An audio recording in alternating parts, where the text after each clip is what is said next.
Disney XD and Cartoon Network give us the chance to grow up with some of the greatest serialized cartoons of all time. Steven Universe, Gravity Falls, Adventure Time, and Star vs. the Forces of Evil. While some of these shows have stumbled along the way, it's undeniable that every single one of them forever changed the way that we view Western cartoons, and today I want to celebrate that by pinning Disney XD against Cartoon Network. I've recently finished rewatching all 4 of these shows, and I wanted to give my thoughts on the age-old question of which animation broadcasting channel has the best quality of serialized shows. Let's start this debate off strong by discussing which channel features the best selection of protagonists. Rose Quartz gave up a physical form in order for to bring Steven into the world, entrusting him with a legacy and countless secrets. Steven became the first human-gem hybrid because his father, Greg, was human, and as a result, he became a bridge between humans and gems. That's not all. Rose Quartz is revealed to be Pink Diamond later on in the series, which added a whole another layer of problems onto Steven's already complicated existence. Rose's absence during Steven's childhood completely devastated him. He was literally forced to grow up without his mother, all while constantly hearing how perfect she was and how imperfect he is from his very own caretakers. Steven genuinely has one of the most brutal backstories in cartoon history. What do you know? You've never even met her! While he was lovingly raised by Garnet, Amethyst, and Pearl, we were shown a ton of moments that prove that some of them loved him for all of the wrong reasons. Pearl behaved like more of an overprotective mother to Steven at first, but it became quickly apparent that she not only secretly blamed Steven for Rose Quartz choosing to have a baby with Greg, she also blamed him for taking away her one chance to have a romantic relationship with Rose Quartz herself. Because of all of this insane pressure being placed on Steven's life, he was always eager to prove that he could become a valuable member of the Crystal Gems. He did this by tagging along with them whenever they would go out on life-threatening missions, and as a result of this, combined with his already traumatizing childhood, Steven developed PTSD. While Steven was born into a nightmarish hellscape, the Pines twins were forcibly sucked into one during their insane summer vacation. Gravity Falls follows Mabel and Dipper Pines, twin siblings who spend the summer with their great uncle Stanford Pines and help him out with his local business called the Mystery Shack. Very appropriately titled because Dipper stumbles upon a mysterious journal purposely hidden inside of a suspicious tree. A mysterious journal that would completely alter the trajectory of his entire summer and change his life forever. There were countless exciting secrets hidden within the very pages of Journal 3 that Mabel and Dipper would slowly uncover during their summer. Unfortunately for them, the secrets within Journal number 3 would be nothing compared to the massively crafted secrets of their very own family. Unlike Steven Universe, one of Gravity Falls' greatest strengths, hands down, has to be the fact that the entire story was planned from the very beginning, something that is made abundantly clear if you rewatch the series. It gets revealed later on that Stanford Pines was actually named Stanley Pines, and we learn that the real Stanford Pines, his brother, got lost in another dimension because of a major sibling fight. A fight that was bound to happen eventually because it was the culmination of years of their brutal sibling rivalry and pent-up anger. Mabel and Dipper are launched into the middle of their old rivalry, which makes their lives even more complicated, considering the fact that they were already trying to stop a demonic yellow triangle hell-bent on unlocking ultimate power in our universe. Mabel and Dipper felt like real siblings facing the world together because they were related, but Finn and Jake from Adventure Time felt like real siblings too, despite not being related themselves. Adventure Time follows the adventures of a boy named Finn, along with his best friend and adoptive brother, Jake, who happens to be a dog. Finn was abandoned by his father when he was just a baby and miraculously found himself safely in the middle of a land of Ooh. Two kind dogs named Joshua and Margaret found Finn laying in the woods and decided to raise him as their very own son. Joshua and Margaret inspired Finn and Jake to become adventurous just like them, along with one of the most powerful heroes in Ooh, a giant warrior known only as Billy. Finn would later go up against an enemy wearing the skin of his fallen hero, the Lich, an ancient cosmic being who is the manifestation of the inevitable death of all things. Jake gets his entire life flipped upside down as well when he finds out that his second father was a shape-shifting extra-dimensional alien named Warren Ampersand. No matter what Finn and Jake faced, they could always count on their familial bond to keep themselves grounded, a privilege that Star Butterfly didn't always have. Star Butterfly was banished to Earth from Muni, a medieval land divided into several kingdoms set in an alternate dimension. Moon Butterfly, Star's mother, arranged for her to stay at at the home of a human boy who likes karate and nachos named Marco Diaz. Unfortunately, Star and Marco's dynamic was sabotaged from the very beginning because while they start out as best friends, they get forced into being something more in the most questionable way possible. Tom Lucitor, Star's ex-boyfriend, attempts to trap her in an event known as the Blood Moon Curse, a curse that eternally links two people's souls together, making them irresistible to each other. Marco stops Tom's plans by cursing himself with his best friend instead, and this destroyed their relationship.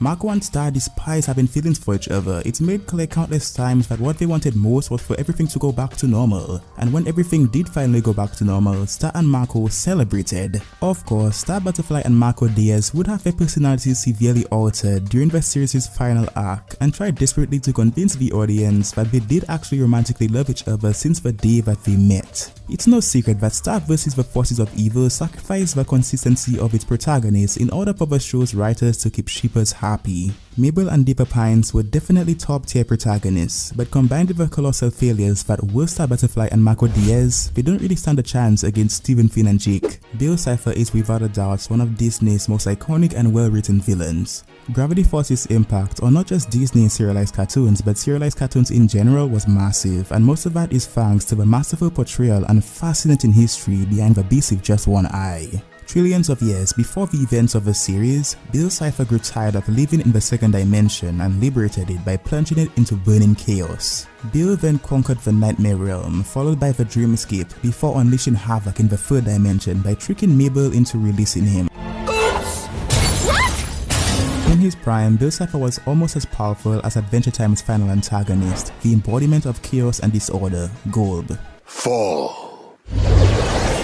The Lich was Finn and Jake's most fearsome enemy. He took away someone from each of their lives who they loved very much. The Lich had the epic ability to force nearby living beings into obeying his every command. It's important to keep in mind that the Lich is a force of nature, and even he worshipped Golb. Here's the truth, Adventure Time's final arc is something that I will never forget, but Golb himself isn't especially compelling as a final antagonist. It didn't help that he was weakened by singing and defeated in a really unsatisfying way, even if it all made sense in canon. I seriously believe that Adventure Time would have had a much better ending if it went all out by giving us a more complex second war, instead of playing it safe by making Golb the final threat. Steven Universe made similar mistakes, but it affected the show in a way more controversial way. The Great Diamond Authority has been a thorn in the collective sides of countless Steven Universe fans like myself for years. The main antagonists of Steven Universe are Pink Diamond, Yellow Diamond, Blue Diamond, and White Diamond. Pink Diamond, also known as Rose Quartz, had a redemption arc in reverse. We learned about all of the horrible things that she gladly took part in long after she tapped out and decided to let Steven deal with the consequences of her actions. The Diamonds were all horrible. Together they conquered planets and destroyed organic life in order for them to expand their empire and influence throughout the universe. Please don't ever stop.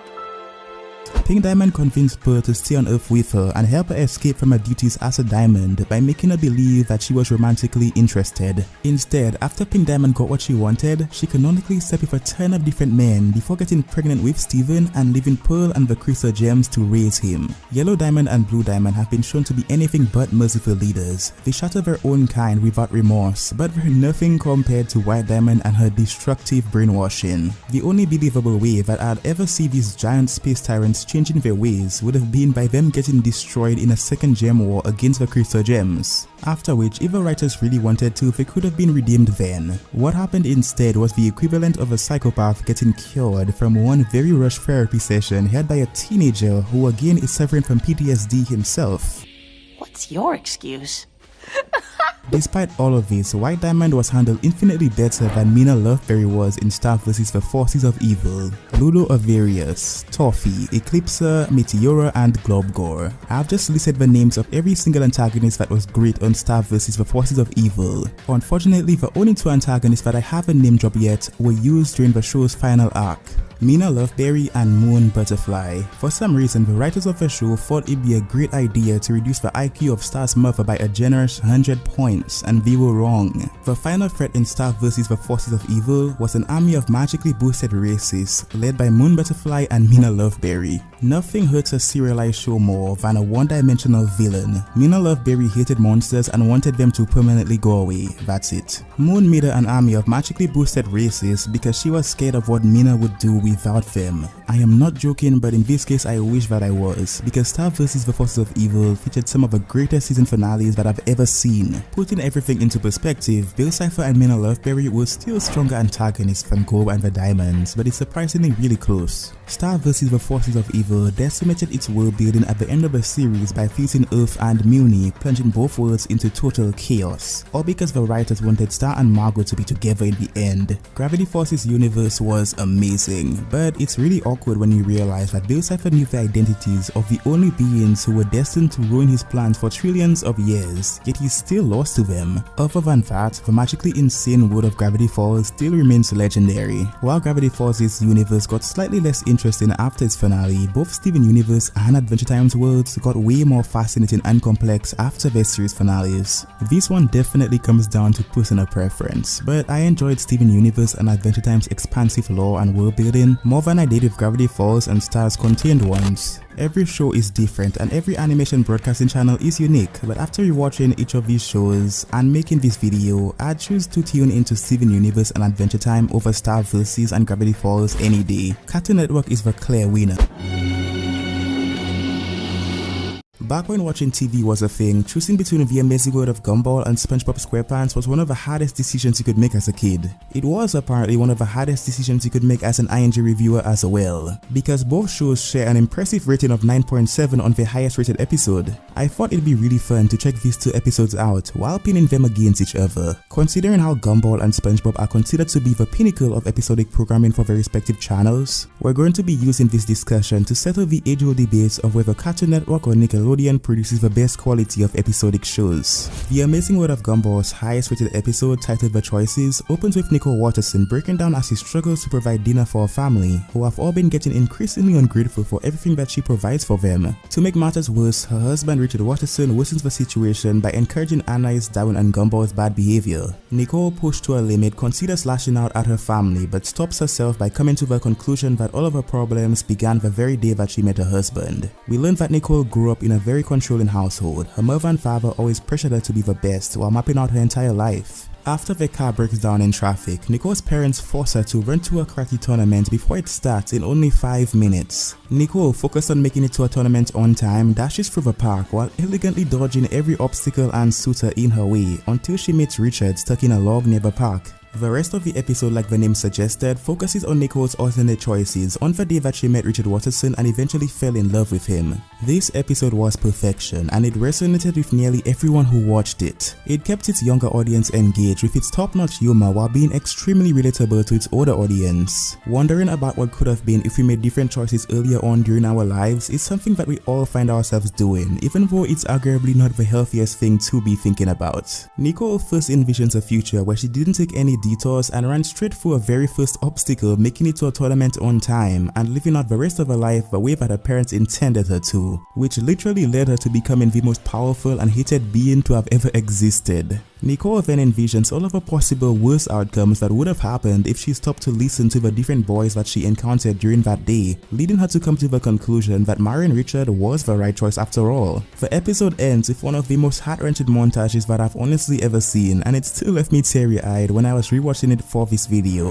SpongeBob SquarePants' highest-rated episode, titled Band Gigs, opens with our boy Squidward playing his clarinet when he gets disturbed by a visitor at his door. A visitor that is revealed to be a doctor who mistook Squidward's clarinet playing for a dying animal. As fate would have it, Squidward then receives a call from his former high school classmate and rival, Squilliam Fancyson, who called Squidward to boast about his successful band while belittling Squidward for working as a cashier for the Krusty Krab. In the heat of a moment, Squidward, feeling embarrassed, lies to Squilliam about having a band of his own and gets booked to perform with said band in less than a week. SpongeBob was always an extremely relatable series, but Band Geek stands out by placing Squidward's feeling of inadequacy with his life front and center. Squidward rushes to get a band together by inviting people from his life to audition for a role in his makeshift band, but everything doesn't go according to plan, to say the least. Things go from bad to worse when everyone in Squidward's band starts fighting with each other despite his protests. Squidward eventually gives up and goes away defeated, but just when all hope seemed lost, SpongeBob convinced everyone to work together for Squidward even though he definitely would have ignored them during their times of need. Squilliam shocks Squidward by coming in person to see his performance live, and Squidward panics, still unknowing to the fact that all of his friends and co-workers spent the entire night practicing just for him. When everyone hears just how amazing Squidward band sounds, Squilliam faints from shock, causing Squidward to celebrate during his newly formed band's performance, and the episode concludes with an extremely satisfying freeze frame. The reason that both of his episodes stuck with so many of us while growing up is because they handle dark relatable topics incredibly well without sacrificing any comedic moments. These two episodes were extraordinary, however they're definitely not on the same level. I enjoyed the amazing world of Gumball's The Choices a lot more than I enjoyed SpongeBob SquarePants' Band Geeks. Cartoon Network is the clear winner. Avatar: The Last Airbender was a masterpiece. The series had all 3 books during the early 2000s, telling the story of Aang, a 12-year-old boy who happened to become the world's next avatar. This show, with its legendary fight scenes and deep complex drama, truly paved the way for Western serialized cartoons. Avatar: The Last Airbender naturally became a vital part of Nickelodeon's identity, but the question remains, has the series become outdated? Does Avatar: The Last Airbender really stand a chance against Disney's modern serialized cartoons like The Owl House and Amphibia? I thought it'd be really fun to pin Disney XD against Nickelodeon in order for us to decide which channel features the best quality of serialized shows. Avatar: The Last Airbender is set in a really unique world, filled with special people capable of bending the 4 classical elements: water, earth, fire, and air. Only one person called the Avatar is capable of bending all 4 elements. The Avatar is basically the physical embodiment of a word spirit, and being the physical embodiment of a word spirit means that the Avatar is tasked with maintaining order and balance within the 4 elemental nations. Aang was born after the previous Avatar passed away and inherited all of his greatest abilities and mistakes. Imagine being told at 12 that it was your sole responsibility to fix one of the biggest conflicts in history within a few months. That was the reality for Avatar Aang, and despite having all of that pressure being placed on him at such a young age, he still did his very best to fight for every innocent person that he came across along the way. Protagonists are typically very likable, but Aang still is without a doubt one of the most inspiring cartoon protagonists around. The Owl House and Amphibia have become my latest obsession. Luz and Anne are not so different themselves either. Anne Boonchoi is a 13-year-old Thai American in the 7th grade who always internally battled with herself trying to find her own identity. She was led by her best friend Sasha Waybright and Marcy Wu to steal a powerful artifact known as the Calamity Box. After opening the Calamity Box herself, all 3 girls got sucked into another world called Amphibia and grew together as people, leading to Anne making the ultimate sacrifice in order for her to save her friends and the found family that she grew to love. What made Anne's journey so beautiful was the fact that she did eventually find her own identity, and she did so without compromising who she wanted to be. Luz Noceda accidentally stumbled upon a portal to a magical world known as the Boiling Isles and befriended an uncontrollable witch named Ida along with her best friend and companion, King. Fascinatingly enough, the Owl House and Amphibia are actually set within the same magically insane universe, meaning that while Luz Noceda was helping to bring peace to the residents of the Boiling Isles, Anne Boonchoi was taking care of business here on Earth. Luz pursues her dream of becoming a witch by serving as Ida's apprentice at the Owl House, and after many adventures with her new friends, finds the strength to let them go and eventually return home. Like I mentioned before, Luz and Anne are very similar protagonists. They both blame themselves beyond reason for events that clearly weren't their faults, and it's bone-chilling to watch them gain godly levels of power during the climax of their respective journeys. Aang was deeply troubled by the fact that he was tasked with taking his antagonist's life though, something that is completely ignored by Anne and Luz. I love Anne and Luz, but Aang was undeniably written to be a way more complex and layered character who took the lives of everyone into account, including his greatest villain. Nickelodeon definitely earns the badge for the best protagonist debate. Similar to how Aang inherited the duties of the Avatar, Firelord Ozai inherited the devastating war started by his grandfather, Firelord Sozin. Admittedly, while Avatar: The Last Airbender featured some of the greatest antagonists of all time, Firelord Ozai isn't especially as compelling as other antagonists on the show, like Zuko and Azula. This was done entirely on purpose for Firelord Ozai was meant to be a wall, someone who couldn't be sweet-talked into changing his ways, someone who needed to be put down, someone who was the perfect antagonist for our boy Aang, an avatar that was determined to never take a life. Emperor Bellows and Vakor are the main antagonists of the Outhouse and Amphibia respectively, and they were a mixed bag. Similar to Avatar: The Last Airbender, both the Outhouse and Amphibia featured antagonists who were way more compelling than the final antagonist. Unlike Avatar, however, both Emperor Bellows and Vakor make silly obvious mistakes that eventually lead to their swift defeat. In fact, Team Avatar came up with a genius plan to take down Fire Lord Ozai once and for all, and he outsmarted them. Aang would eventually take away the bending abilities of Fire Lord Ozai using the knowledge passed down to him from an ancient being referred to as a lion turtle. An ancient being that was foreshadowed a full book before its debut during the final arc of the series. This is definitely a close call too, because while I appreciate the fact that both the Outlaws and Amphibia had the guts to actually permanently take care of their final threats, Aang making the difficult decision to leave his power-hungry antagonist alive was way more impactful, especially when you consider just how many lives were ruined by Fire Lord Ozai. Basically, everyone who followed Avatar wanted Aang to knock off Fire Lord Ozai because he was just that disgusting of a character, but the series wanted to teach the audience that there is always another way, even though it's not the easier way. Nickelodeon also earns the badge for the best antagonist debate. Worldbuilding is something that can truly make or break a universe. You really don't want your audience to feel like you're just making up abilities out of nowhere that doesn't really fit into the lore already established. The Outhouse and Amphibia beautifully brought their worlds to life. I love how Luz literally invented her own fighting style by mixing and matching glyphs. It was also a treat to watch our girl Anne learn to control and eventually master her powers, but none of these feats come close to the unbelievable world building of Avatar: The Last Airbender. For starters, each element has a detailed, deeper meaning. Fire relates to summer, air to autumn, water to winter, and earth to spring. Each element is also manipulated for real-world martial arts fighting styles that are reminiscent of the qualities of the element itself. For example, firebending is based on the Northern Shaolin martial art, which explains why firebenders use swift, sharp, and direct movement when bending. Nickelodeon earns the final badge for the best world building. It's impossible for me to say that the Outhouse and Amphibia surpass Avatar: The Last Airbender in any way, and that's not easy for me to admit. Nickelodeon's magnum opus of serialized storytelling, Avatar: The Last Airbender, proves that the channel still features the best quality of serialized shows.